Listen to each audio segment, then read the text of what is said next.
I don't know. Why don't you check it? Is it on? Oh, Yeah. oh, there, signal's back. Awesome. Hi everyone. My name is Nojabulo.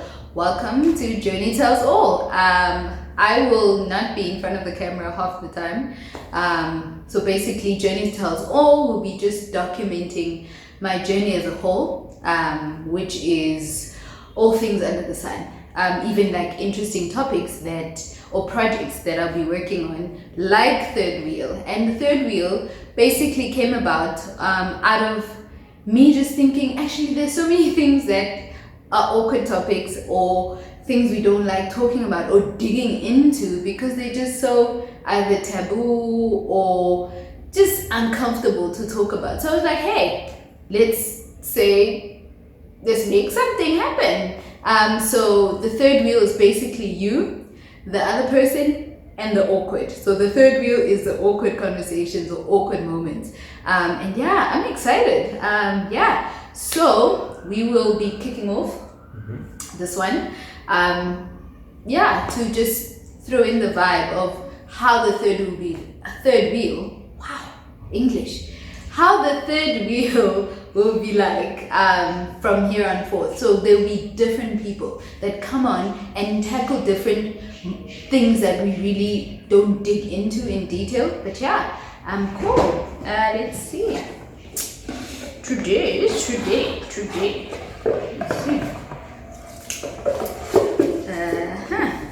Maybe you should tell them what the box is. So this is just a box. It's just a box.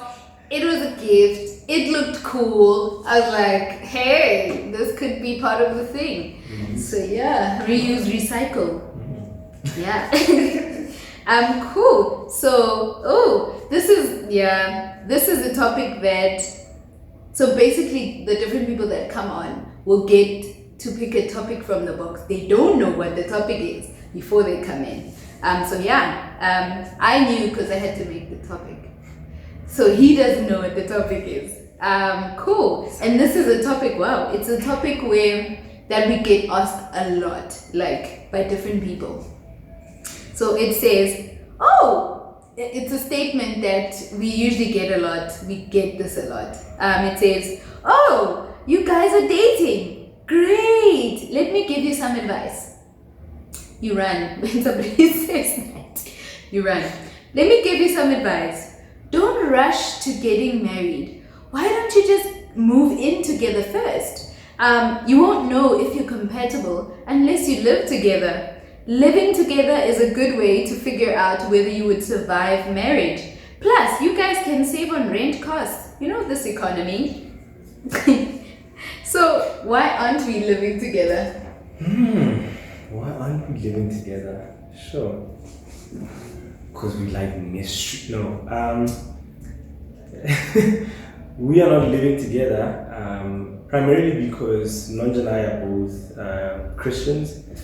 We are followers of Jesus, and for us, that has an impact on everything that we do, right? And how it impacts us in this area is that it impacts how we date, it impacts how we build this relationship and prepare for marriage. And in preparing for marriage, we believe that we don't want to get sexually intimate. We don't want to have the sex. So pause. Yes. Wait, what? You're not having sex? Oh my gosh. How are you doing it? Oh my goodness. Your skin should be drying up right now. Wow. Wow. That's not what I did ask. Basically, just to summarize what you said so that you can continue. Yeah. We're not living together because you said one, because of our faith. Yeah. And then our faith means no sex before marriage. Yeah. And so we've committed to honoring God and honoring each other like that and not having sex before marriage. Cool. Someone else could object and say, but living together doesn't mean you have to have sex. So, I mean, you could live together and maybe sleep in different rooms.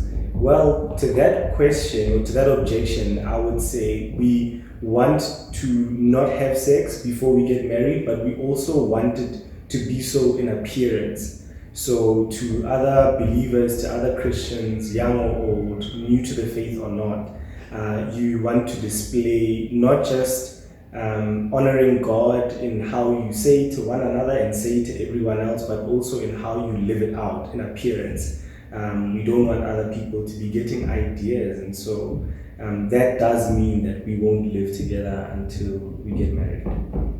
Yeah, and plus just self-control is one of the gifts of the Holy Spirit. Yeah. And we need self-control in this.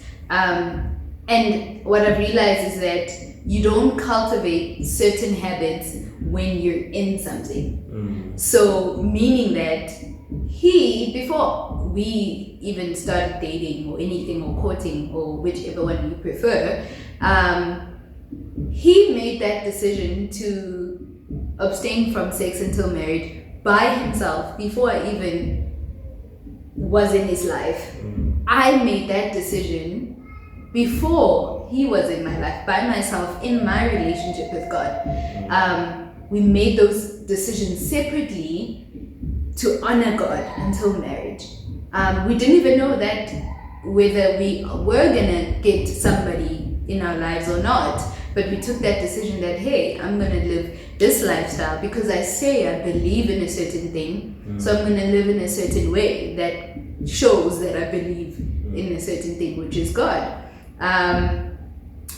So those habits, we cultivated habits outside of relationship while we were still single, and we had our own relationships with God, cultivated the habits, and now in relationship, I think the funny thing, it's not funny, I don't know, it might be funny, it's not funny.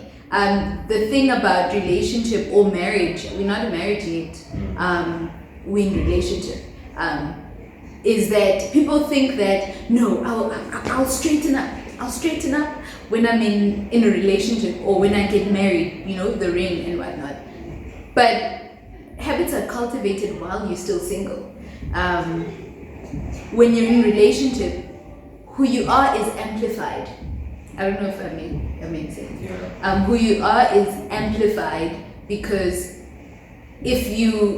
I thought, whoa, I am not selfish. I am not selfish at all. In relationship, I found out that actually, I am very selfish. Yeah, I can be very selfish. As much as I can be so loving and whatnot and caring, I can be also very selfish. And you only find that out in relationship, in close proximity with the person. Now you're in their life daily. Not even that daily, even now and again, because we're not married and we don't live in the same house. Imagine even in marriage, it's even worse, you're in the same house. That person annoys you, now they're in your life, now you get annoyed, and your selfishness is amplified and shown even more because relationship does that. It shows who you are, and so that it can be chipped off and then cultivated and shaped into selflessness in the example of selfishness. But it's not a decision where you meet somebody and you're like, oh, but I am having sex, you're not. I will do it for you. I will be strong for you. You can't. You just can't. It is not easy. I think the misconception is if you're saved or a believer, it's easy to wait until marriage. I am human. So am I. I am overly human. I am human. I am very human. And humans have emotions. They have skin. They have blood. They have a mind. It's just impossible to do it by ourselves. And I think what has helped us is just pressing into the Holy Spirit. The Holy Spirit has been, literally, he's like the alarm bells.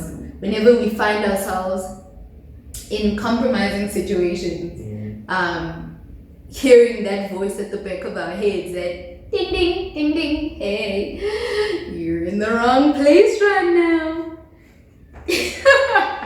Yes, I'm overly dramatic. But being in the wrong space in terms of, oof, no, this is not gonna help. We need boundaries. And just how okay. A question to you, how have those boundaries been? Sure. They've been tough to uphold. They've been tough to respect. But they've also been such a gift. Particularly those moments when it's interesting when you were saying the Holy Spirit is in the back of our minds. I think sometimes it's actually right in front of us where you hear it so succinctly being convicted that what are you guys doing? No, that's too much. Stop. Protect one another. Guard one another's hearts. Just relax. There's more of this once you cross the aisle. So I think, and what happens is that those boundaries, once we have respected them, once we have upheld them, afterwards we tend to feel good. We tend to feel grateful to God for having given us strength to respect those boundaries.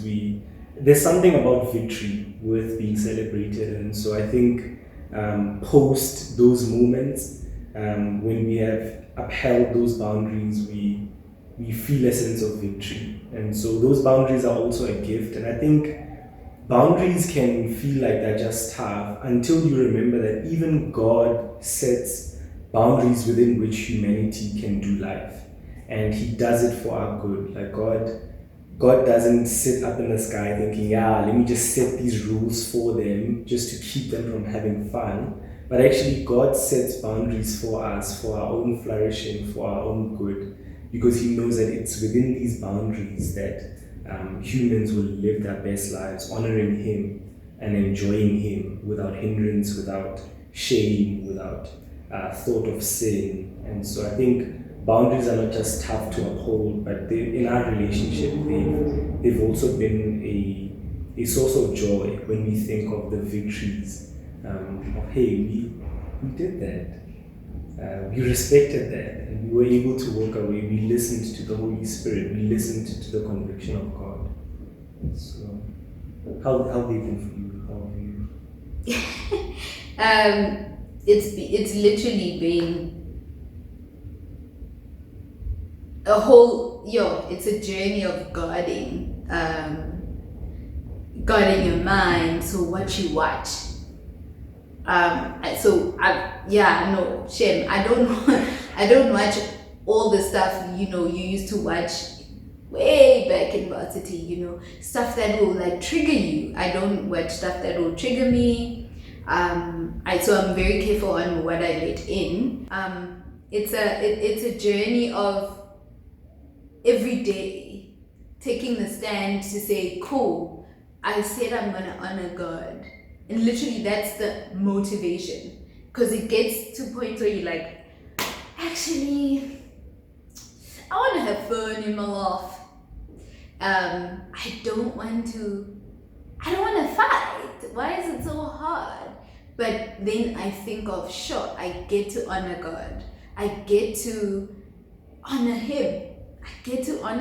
And honor myself. And knowing that I'm not doing this alone, besides doing it with you, I'm doing it with the Holy Spirit, who's constantly growing me in self-control, constantly growing me as a person in the waiting, because this is also a type of waiting.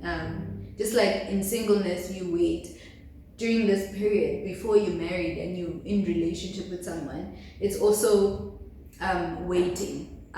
You get to, I think, without that distraction of the physical, you get to discover that this person is awesome, because you grow in your friendship, you grow in things, your conversations, things you talk about, you grow in getting to know how the other person wants to be loved, or how they feel cared for, or what makes them sad, or whatever. But yeah, it's a daily dying to self.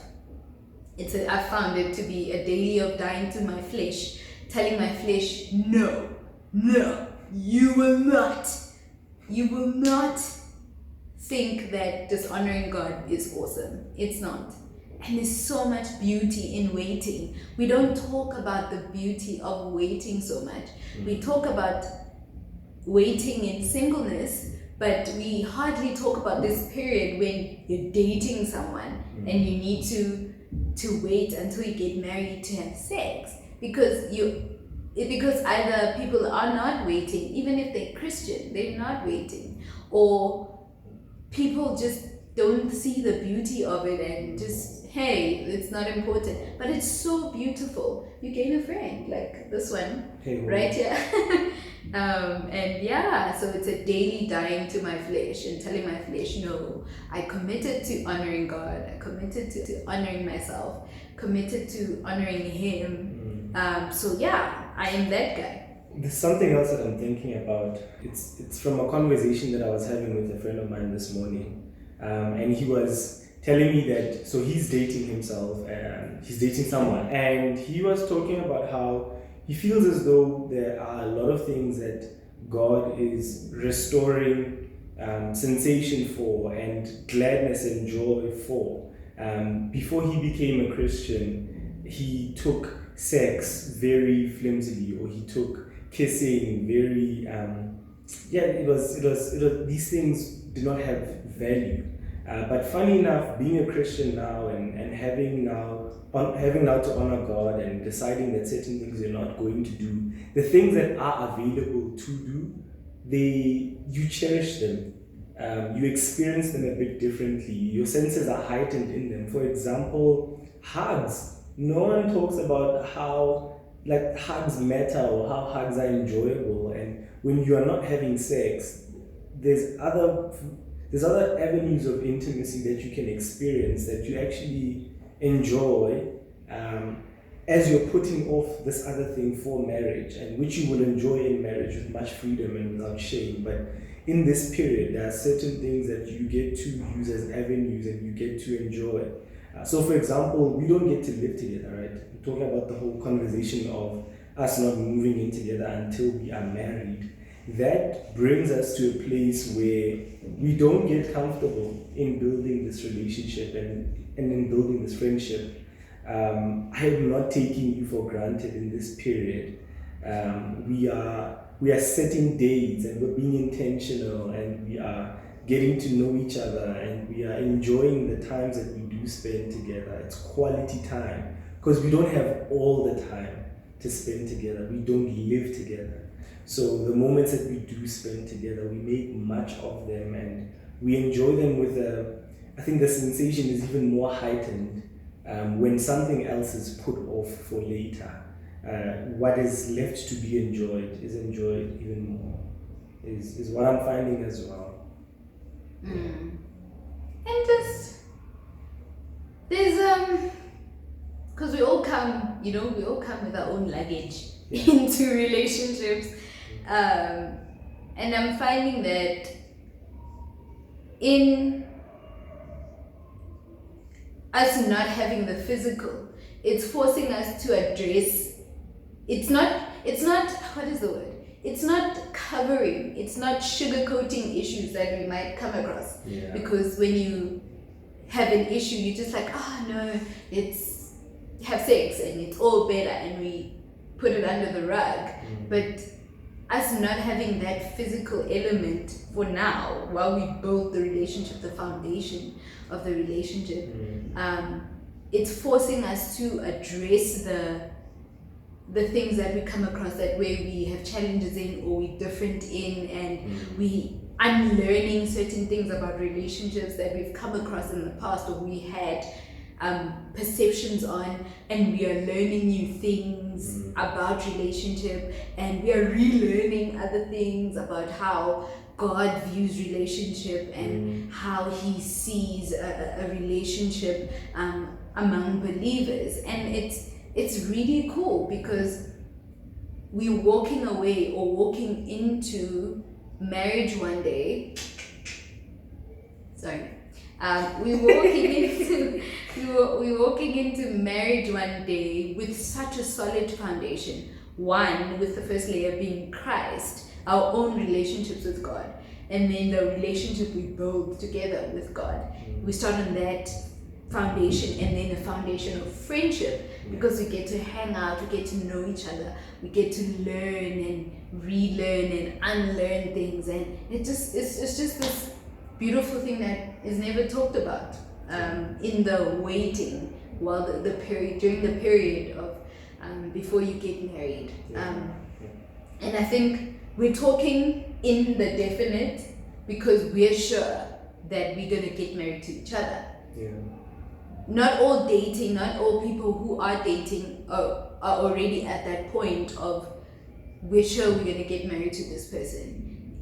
Because courting and dating is to get to know somebody, and whether you believe in the same things, or have the same vision for what family looks like for you, or marriage looks like for you. So I think we speaking on the definite, we're sure.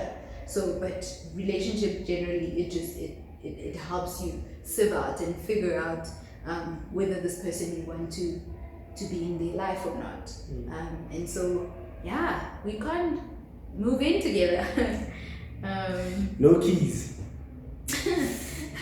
It's been awesome. So no moving in together, or faten set, as the Afrikaans colloquial township lingo goes. Basically, our parents. What? Because about Bagdala, like that's what they called it. Faten set. Oh, okay. Back in the keep eating. Yeah. Oh my word. Yeah, basically people in the olden days called it faten set, where you live together before you're married. So there's none of that. And cool.